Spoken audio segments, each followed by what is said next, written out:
જે છે એ બ્રહ્મનું સ્વરૂપ છે. એ થકી બ્રહ્મને તું પામીશ એવી વાત કરે છે. પૃથ્વી, જળ, આકાશ, તેજ, વાયુ એ 5 તત્વ પંચભૂત. આનંદ થાય છે. અગ્નિદેવે વાત કરી, વરુણદેવે વાત કરી, આગળ જાય છે ગાયોને લઈને. હંસ મળે છે. હંસ પોતે મનુષ્યની વાણીમાં બ્રહ્મ જ્ઞાન આપે છે. ઘણો આનંદ છે.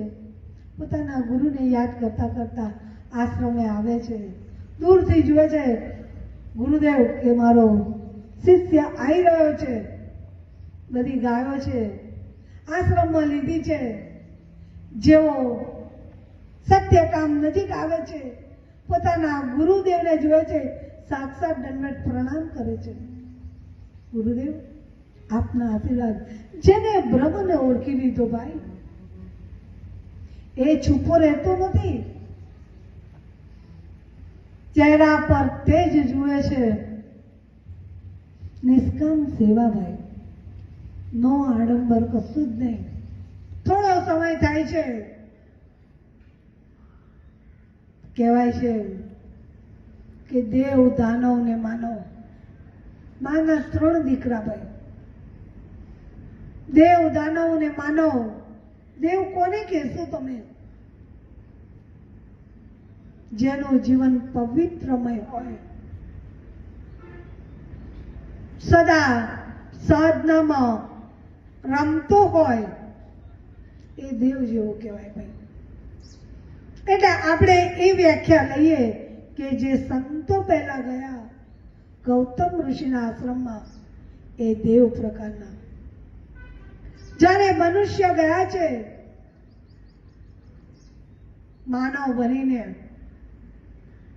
સેવક બનીને ગયા, એવો ભાવ છે કે ગુરુના ચરણોમાં જઈને અમારાથી થશે એવી અમે સેવા કરીશું. દેવ, દાનવ અને માનવ. દાનવ કેવા?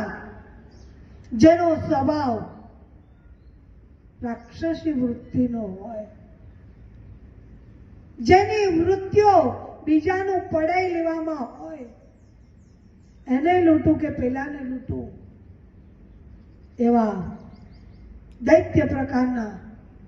માણસ માણસને ખાય એવો ભયંકર દુકાળ. એને ખબર પડી કે આ સંતો ક્યાં ગયા. આજે બીજા હતા, એ ક્યાં ગયા? એને એવી ભાડ મળી કે ગૌતમ ઋષિના આશ્રમમાં એ લોકો ગયા છે, તો ચલો આપણે પણ દોટ મૂકીએ, આપણે પણ ગૌતમ ઋષિને લૂંટી લઈએ. લેવાનો ભાવ, લૂંટી લેવાનો ભાવ. દોટ મૂકી છે. વૃત્તિઓ રાક્ષસ જેવી છે. ગૌતમ ઋષિએ ગુરુમાં ખૂબ સેવા કરે. ઋષિ બાળકો સવારે બ્રહ્મ મુહૂર્તમાં પોતાનું નિત્ય કર્મ પરવારી ગૌશાળામાં જાય, ગાયોની સેવા કરે, યજ્ઞશાળામાં જાય, આહુતિ આપે યજ્ઞમાં.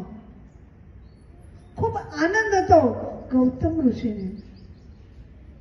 એમાં સમય જતા એવું ભયંકર વૃત્તિવાળું ટોળું સામેથી આવે છે, દોડતું આવે છે. હાથમાં હથિયાર છે. કારણ કે એ લોકોનો ભાવ એવો હતો કે આશ્રમમાં જે કંઈ હોય બધું લૂંટી લઈએ, ના આપે તો મારીને. જે નજીક આવે છે, શિષ્યો દોડીને ગૌતમ ઋષિને કહે છે કે જુઓ, એવું બિહામણું સ્વરૂપ દૈત્ય જેવા, હાથમાં હથિયાર છે, આપણા આશ્રમ તરફ આવી રહ્યા છે.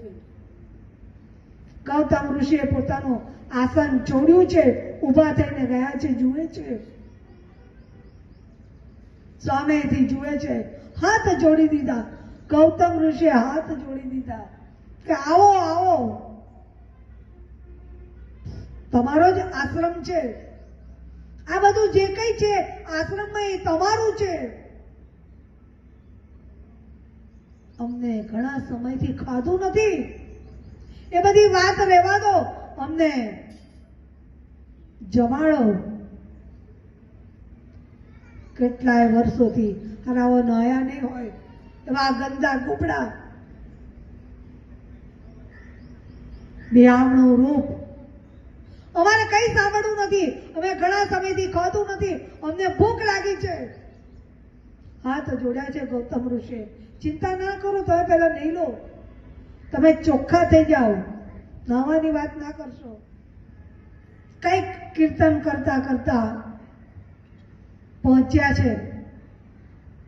ગૌતમ ઋષિને ખબર પડી કે અમુક દેશમાં દુકાળ છે, ત્યાંથી દુકાળથી બચવા માટે મનુષ્યોએ આશીર્વાદ આપ્યા છે. આચાર્ય પદ આપી દીધું છે. ઋષિ મુનિવરે કીધું કે આ આખા આશ્રમનો તારે સંભાળવાનું છે 40,000 વિદ્યાર્થીઓ. સત્યકામ પોતે ગુરુદેવના આશીર્વાદ લે છે, વારંવાર પ્રણામ કરે છે. ગૌતમ ઋષિ તપસ્યા કરવા માટે ગયા છે. કહી દીધું કે હું હમણાં નથી આવવાનો, હું સાધના માટે જઉં છું. મેરુ પર્વત પર પોતે તપસ્યા કરવા ગયા છે. જે કઈ જવાબદારી હતી સત્યકામને સોંપી છે. ઘણા સમય પછી ગુરુદેવ પાછા આવ્યા છે. એવો જ આનંદ છે. ખૂબ સારી રીતે બાળકોને સત્યકામ ભણાવે છે. ગુરુદેવની કૃપા. સમય જાય છે. એકવાર બને છે એવું કે દુકાળ પડે છે. દુકાળ પડે છે, ભયંકર દુકાળ. પણ જ્યાં દુકાળ પડ્યો છે કહેવાય છે કે ગૌતમ ઋષિની ત્રિમાસીમાં કઈ એવું લાગતું નથી. સુંદર ઝરણા, જે વૃક્ષો હતા એ ફળોથી લચી રહેલા. જ્યાં પવિત્રતા હોય ને ભાઈ, જગ્યાનો પ્રભાવ, દુઃખ સ્પર્શ થાય નહીં. દુકાળ એ ત્રિમાસીમાં નહીં. બધાએ જે ભેગું કરેલું હતું બધું ખાલી. નદીઓ સુકાય છે. જે ઋષિ મુનિઓના આશ્રમ હતા, વિચાર કરે છે. એમાંના અમુક સંતો આઈને કહે છે કે અરે જ્યાં ગૌતમ ઋષિનો આશ્રમ છે ગોદાવરી કિનારે, ત્યાં તો દુકાળ જેવું લાગતું નથી. નહીં તો નદીઓ સુકાઈ ગઈ, ખેતરો સૂકા, વૃક્ષો સૂકા છે. તો એક કામ કરો ને, આપણે એમના આશ્રમમાં જ જતા રહીએ. વિચાર કર્યો, બધા સંતોએ ભેગા થયા, આપણે ગૌતમ ઋષિના આશ્રમમાં જઈએ. નક્કી કર્યું છે. બધાએ પોતાના આશ્રમો બંધ કર્યા ને જ્યાં ગૌતમ ઋષિનો આશ્રમ હતો ત્યાં આગળ ગયા. જુએ છે ગૌતમ ઋષિ, જુએ છે કે સંતો આવી રહ્યા છે. સામે વધામણું કરે છે. ઋષિ બાળકો સાથે આવકારે છે, એમને આસન આપે છે. સુખ દુઃખની વાત કરે છે. ઋષિ મુનિવર તમારો જે આશ્રમ છે, લીલો હરિયાલો,